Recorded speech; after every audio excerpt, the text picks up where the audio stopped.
Love is sometimes the hardest thing to ever really pinpoint, especially when you're not really sure how to define it. You can love someone in multiple ways. You can be in love with them romantically, or you could just love them platonically. For the longest time, I didn't realize that there were two different definitions for what love was. Guess too many 90s rom-coms in my early preteen years kind of didn't prepare me for what the real world was as far as romance. But over the course of the last several weeks, I introduced you guys to someone who really was my one great love. And the on-again, off-again relationships / situationships that we had that only recently just ended. And today is the final conclusion of that part of my life. This is the one with my first love, part 3.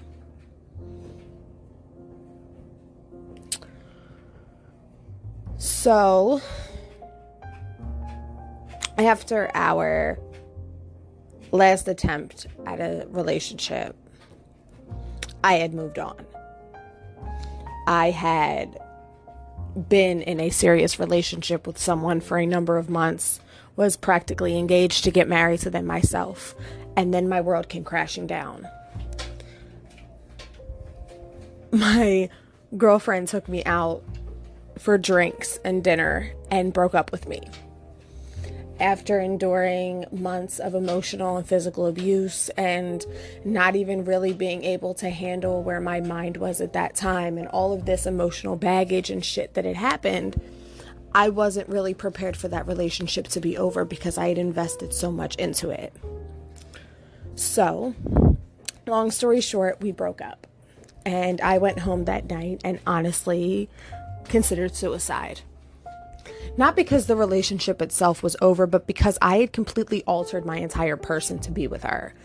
I had changed how I dressed, how I talked, how I walked, how I got involved with people. I isolated myself, and all the while, she wasn't even being faithful to me or doing the same changes that she was asking of me. So I was just completely heartbroken. And I had attempted to take my own life. But telling you, if there was a Olympic medal for failed attempts at suicide, I think I would honestly be at least a bronze at this point. But obviously, I wasn't successful in my suicide attempt, and I, of course, had to go to work the next day, which didn't help the situation because we also worked together. So I basically begged and pleaded with my job to put me at another store for the day so I didn't have to work at the same location she was at. And they obliged. And I worked a good solid 12-hour shift without losing my mind completely. But I had, unknowingly the night before in my drunken stupor, texted Jersey Girl and asked if we could talk. It had been a while since we had spoken. Obviously, I had gotten involved with someone very seriously, and she had also been involved with someone else in a serious capacity as well. So I didn't know if it was appropriate for me to ask to speak to her or ask to see her or any variation of that. But I decided to go for it anyway. And to my surprise, she actually responded. She asked if I was still working at the same job, and I told her yes, and she said, okay, I'll come pick you up when you get done. So after working a grueling shift, I walked out into the back exit of my job, and there, sitting parked in the parking lot, was that same car that had picked me up for that first date all those years ago. And I got in the passenger seat as if no time had passed and just broke down. At one point, I couldn't realize if I was crying more because I was really upset about my relationship ending, or was I crying because I was so happy that this person who had meant so much to me was literally sitting in my orbit again. It was really hard to tell. So we drove, parked outside of my house, and we stayed up all night just talking. We smoked, we grabbed a bottle, and we just stayed up all night and just talked about everything from my relationship, what had happened, how I was feeling, how she was doing, catching up with her. And it was as if these two people that hadn't seen or spoken to each other in almost a year and a half were actually able to sit down and just talk like no time had passed. And it was exactly what I needed. I laugh because even to this day, I tell her all the time that night that she came to see me, I think would have made the difference between me honestly never coming out of that hole that I was in. And it kind of kept me from going into a deeper one. So after we talked, she went home and she said that she was going to call me and we could just keep talking if I wanted to. And it was in that moment that I just said that I was just so glad that she had came back. That was when she told me that she had been seeing a woman for a couple of months and things were kind of serious, but they were mostly just having a good time because that's what she was known for. And she said that it would really mean a lot if me and her met each other.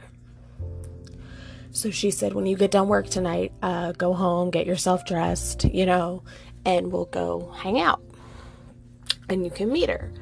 And I was a little nervous at first, one, because I didn't know really the type of person that she was seeing. I didn't know if this is someone who would be comfortable with me being in their space, if this was someone who was aware of our history and was even comfortable with the fact that we were even still friends. I really didn't know. But I was just so thrilled to have her back in my life that I didn't even care.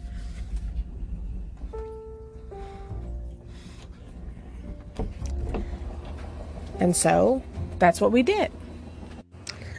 We drove out to this girl's house and we spent the night drinking and smoking and dabbling in a couple other activities.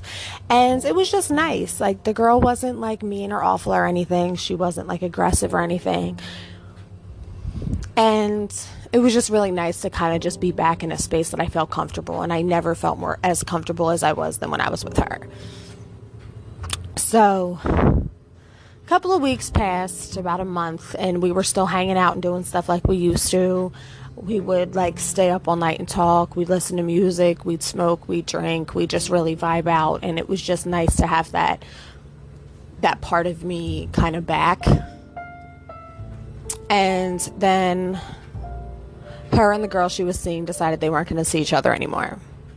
And she asked me if we could actually give a relationship a real try, because she said that she'd missed me too. And that she was kind of hoping that we could, move forward.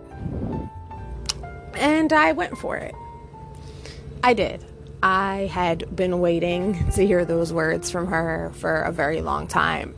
And I honestly was just so excited to have her actually admit that there was a chance that we could actually make something work, that I jumped at the chance without fully thinking it through. I was still healing for my past relationship, and she was kind of just bouncing from person to person, trying to find the person that fulfilled her in the way that she needed. And we both needed each other. And we decided to embark on a relationship together without fully being prepared for what it was we were actually doing. And it was a fun little ride. We lasted about a good solid maybe 2 months. And then the night that it all changed. Jersey Girl was a partier. It's what she was known for. It's one of the things that had attracted me to her, was the fact that she knew how to have a good time, and to hell with anyone that had anything to say about it. So with her partying ways, she often dabbled in things a little bit more deeper than just weed and drinking. I mean, we both, did coke, we both smoked, we both drank, but she started to do other things. Things that I had never tried, nor did I have any interest in trying. And one night, she had come over, we had smoked, drank, did a couple of lines, listened to music, had sex, And then she had popped something. I don't really remember what it was. It was so long ago. And she didn't sleep it off all the way. And when she got up, she wasn't herself. She just knew that she had to leave to go pick up her son. And so she left. I didn't think it was best that she get in the car, but I honestly didn't know what else to do. And it's one of my biggest regrets was ever letting her leave. Because about an hour and a half later, I found out that she had crashed her car on the expressway. They took her to the hospital. She could have died. And after that, I didn't see her for a while. That was kind of the end of us. And it actually wasn't until I had gotten involved with my now wife about maybe a year and a half later that me and her even, hung out again.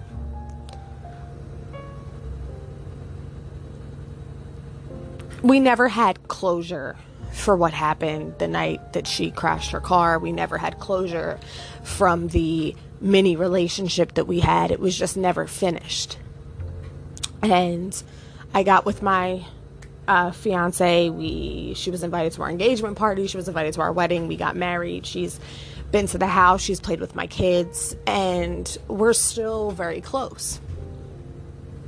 And about a month and a half ago, my wife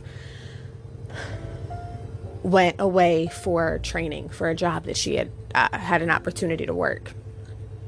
The training, she was going to be gone for 30 days, and she was going to be out of town, which left me to be a stay-at-home mommy for about 30 days. And in that time, Jersey Girl came to, chill with me, hang out with me, smoke with me, stuff like that, just to keep me company, to make sure that I didn't go crazy. Other than my kids, I really didn't have anybody around to kind of help me, keep me company, keep me grounded during that time. So, she stopped by a couple of times and hung out with me. And one night we were hanging out, just smoking and drinking.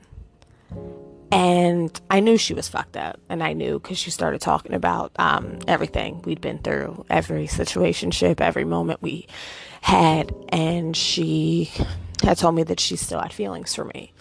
And it was the type of feelings that she said she'd never really let go, no matter who she was with or who she was around. And I can honestly say in my life, I've been in love 3 times. But Jersey Girl was my first. It's the first person I ever uttered those words to. The first person I ever would have did anything for. Didn't matter what it was. Didn't matter if it was illegal or dangerous or impossible. I wanted it. I wanted her. And the last time we really hung out, we were talking and reminiscing and everything. And I had an opportunity to throw away the relationship and the life that I had built with my wife and our kids and throw it all away.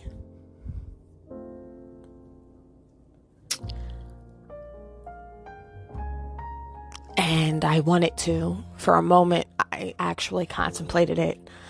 I contemplated just giving in. And I just knew it wasn't right. Me and Jersey Girl were the actual physical definition of being with the right person at the wrong time. She was never ready when I was ready, and when I was ready and willing, I had already found my soulmate. And although I will always have love for Jersey, I will always have a place in my heart for her and a place in my memories for her, I know where my heart is, and my heart isn't there anymore. And after everything that we'd been through, the one thing that I realized was that me and her were so much better. We were just better off as friends. Best friends. Even because she understood me, I understood her. And there was a spoken rule that we didn't judge each other no matter what was happening. And to this day, I can honestly say, other than my wife, this is the only woman that I can honestly say I was ever willing to throw it all away for. Because trust me, if I wasn't married to my wife and I didn't have the family and everything that we have, and I was anywhere else in my life mentally and emotionally, when she offered to save me from my situation, I would have jumped at it. I honestly would have. But in retrospect, I learned that sometimes we can't end up with our first love. The Noah and Allies of the world, sometimes we aren't supposed to end up with those people.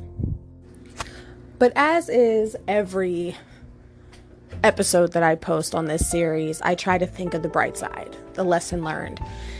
And I'm assuming the main lesson that I can gain from my relationship with Jersey was just the fact that I really did learn. I was lucky enough to experience that type of love and still have that person in my life today.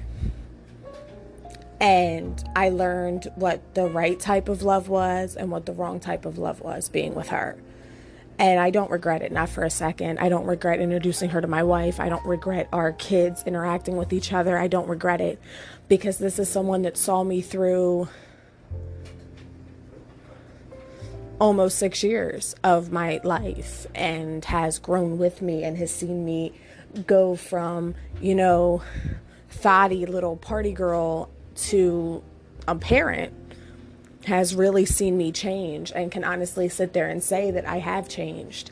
And sometimes what I think everyone needs in life is just one person who never switches up on them. And to this date, she never has. And that's honestly one of the most important relationships in my life. And I'm blessed to have her, to be able to have her and know that no matter what, if I ever need her, just pick up the phone and call her. And sometimes that's what we all need. Someone who never gives up on us, no matter how many times we try to push them away.